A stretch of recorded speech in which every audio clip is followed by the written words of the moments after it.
Okay, so everybody talks about self-love. I advocate self-love, positivity and self-love. Self-love. Self-love. Self-love. It's all about self-care and self-love. But what does it really mean?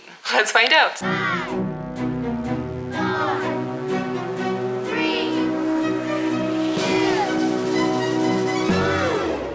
2, 1. Good morning. So, self-love. Tired, but happy when I follow through and actually get up. What the fuck is self-love? That is the question. What I do every morning is that I journal, then I do meditation, and then I work out before Mark wakes up.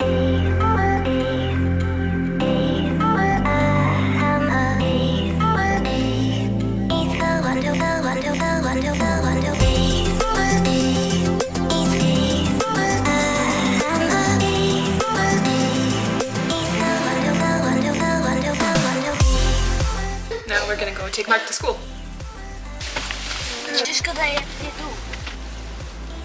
Mark goes to first grade. His dad and I got divorced 4 years ago, and I take care of all the drop-offs and most of the pickups because I tend to have more flexibility with what I do. I've also got my little sleepy mocktail here by Moon Juice, which is absolutely incredible. It has magnesium. Honestly, they sent me one as a gift about 2 weeks ago, and I've been drinking it every day. Now I'm running almost out of the pack, so I am hoping they will send me more. So yeah, self-love. You know, when you think about self-love, 5 years ago, nobody really talked about what self-love was. It is such a hard thing to describe. If you try and look up what self-love is online, you're going to see 100 million definitions. I would even say that I rebelled against it. And if you asked me back then, Sonya, did you love yourself? I would have said, yeah, I never really hated myself, or I didn't, or I guess like consciously, or I would not, I felt like in lots of ways I was taking care of myself. So yes, and then at a certain point in my life, things started in lots of ways falling apart.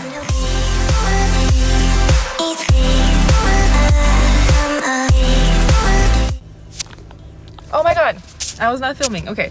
We are going to go now to one of my favorite bakeries. I feel like I'm running late. I might show up there and they might not have my almond croissant, which I've been craving. I basically had to start over at 32 years old. This is the age when you feel like everything that you were doing in your 20s was supposed to prepare you for this time where you're gonna have it all figured out and everything is gonna be happy and nice. But the reality was that I was questioning whether anything that I did before made any sense. My career, my relationship, and that is questioning almost 8 years. Okay, let's see.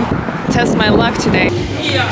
Do you have a pickup? Yeah. What's your name? Judge AUDD. Oh, I was wondering, the bucket bread, is it Yeah, right in the back. No, that's okay. Okay, let's see.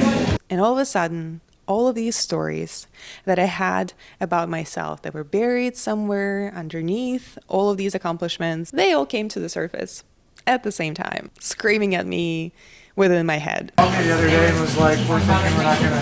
Turns out that they're out of my almond croissants. But the default that most of us have is to go straight into the self-deprecation mode of thinking, why did it take me this long to realize this? Why am I so stupid that I chose this guy?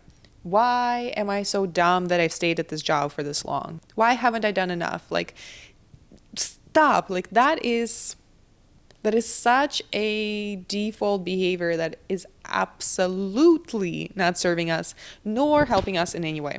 Because the reality is that you've never wasted any time. You are on your own journey. That is all, right? Yeah. Okay. Almond cookie, and then can I get you anything to drink?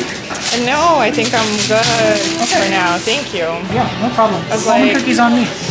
Are you sure? Yeah. I honestly didn't have Thanks so much for coming. You're so sweet. Yeah, Thank you good to so see much. you. Take care. Because if we live by this whole agenda of doing it faster, better, stronger than anybody as soon as possible, we stop living and we start chasing. And it becomes this game of trying to reach things as fast as possible. And sometimes if we spend too much time on these things, we don't even check in with ourselves to realize, like, is it actually something that I want?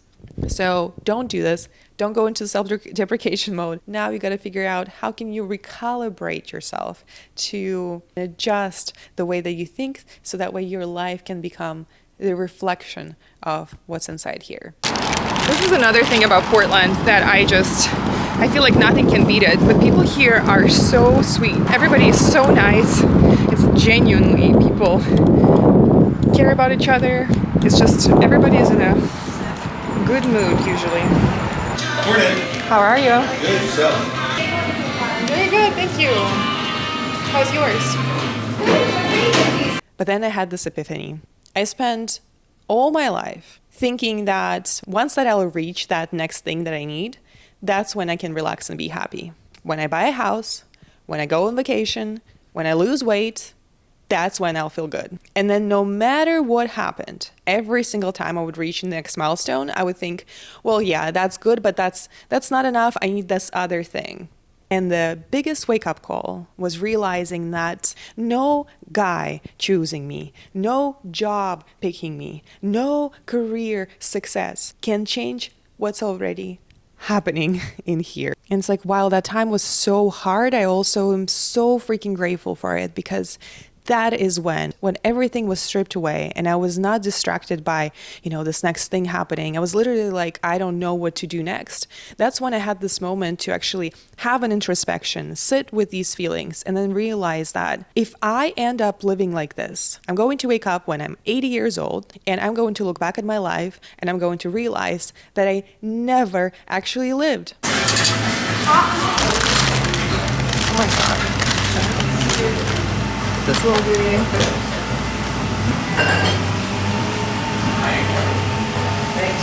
Oh my god. It's so good. It is so good. Magic. Because living means being here now, not running away from yourself. I see everything about myself and about my life as it is. I accepted the fact that I have this body, that I have this house, that I'm currently single, and I am not a natural English speaker, so I am going to mispronounce words. I am going to say things sometimes that maybe don't make sense. Here's what the current situation is. But then asking yourself, what would help me enjoy it as much as possible while I'm on my way to all of these things that I want? Not thinking, oh, I'm going to get there, that's when I can enjoy the now, but rather, how can I enjoy the now while I'm getting there? Does it make sense? Here we go, coming back to the good old vlogging days. Well, I'm in the process of editing the first one, and the second one is coming up. So it's like... That's right. I remember you were doing that.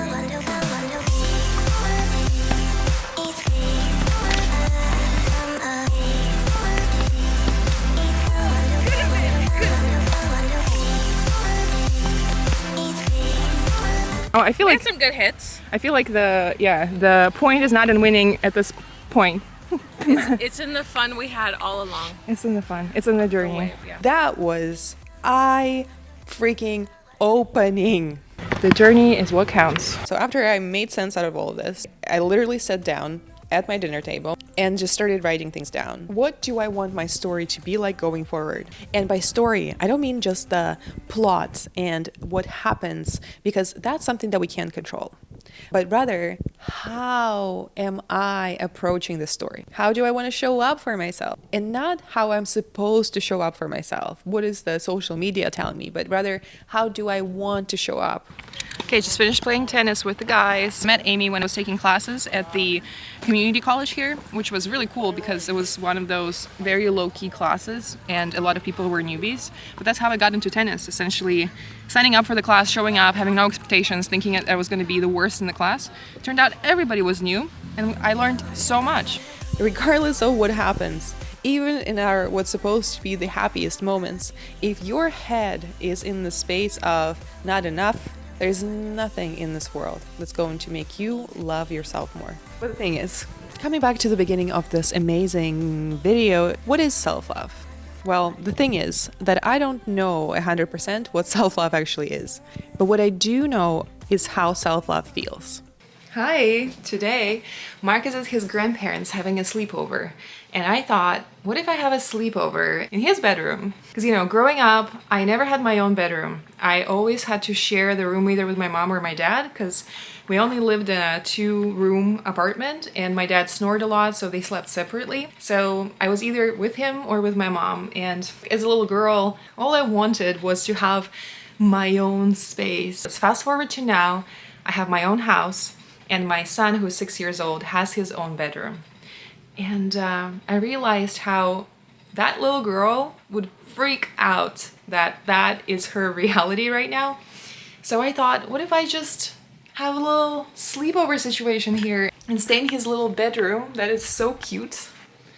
So I've got some sushi right here, some Swedish fish, popcorn, and Prince and Me.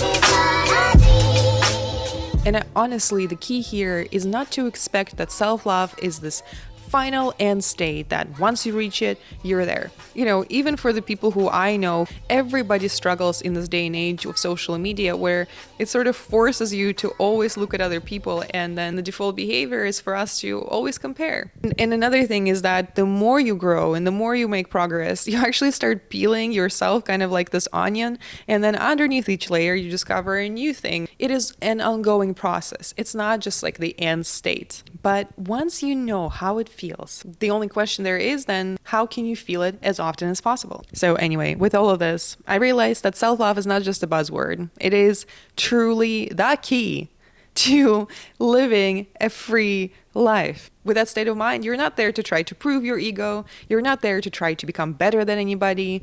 You're not there sabotaging yourself so that way the things that you actually are called to do could be fulfilled in this world.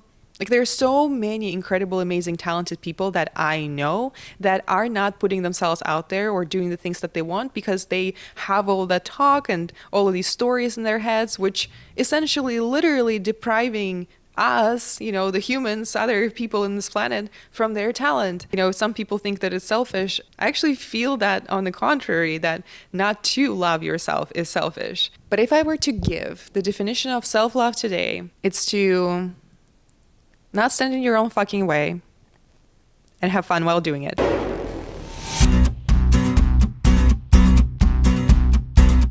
It is self-love challenge.